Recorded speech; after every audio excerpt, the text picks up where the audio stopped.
মনে করি জলের 100 একক, মনে করি জলের পরিমাণ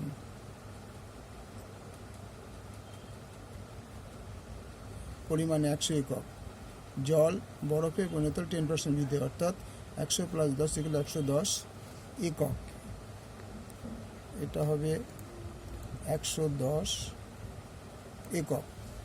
এই গুণের সাথে বরফের আয়তন আর জলের আয়তন, বরফের 110, জলের আয়তন হবে 100, আর বরফের আয়তন 100 হলে জলের প্রশ্নবোধক চিহ্ন কত হবে। তাহলে 100 একক বরফ,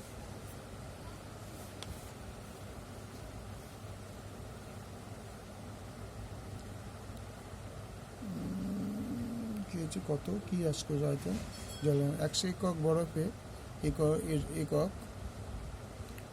বরফ হয় যখন জলের আয়তন 100 একক।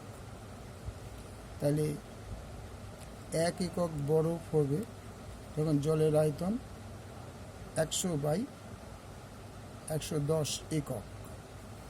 তাহলে 100 একক বরফ যখন জলের আয়তন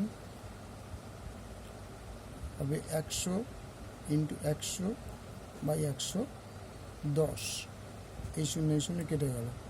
তাহলে দেখা গেল 100/, এত। তাহলে এটা এত একক। তাহলে এবার কমবে কত? জলের বরফে বরফ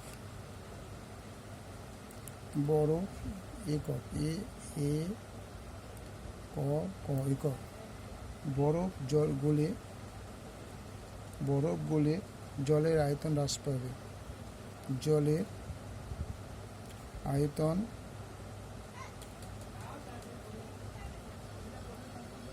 আয়তন হ্রাস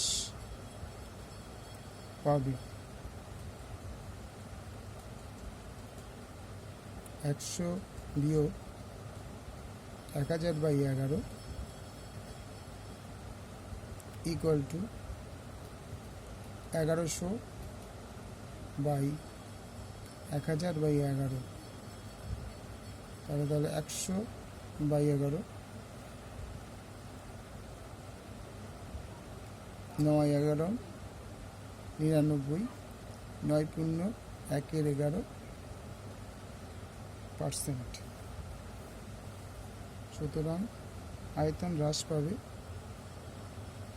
আয়তন হ্রাস পাবে 9 × 1 = 11%। ওকে, লাইক করো, শেয়ার করো, সাবস্ক্রাইব করো। লাইক, শেয়ার, সাবস্ক্রাইব করো।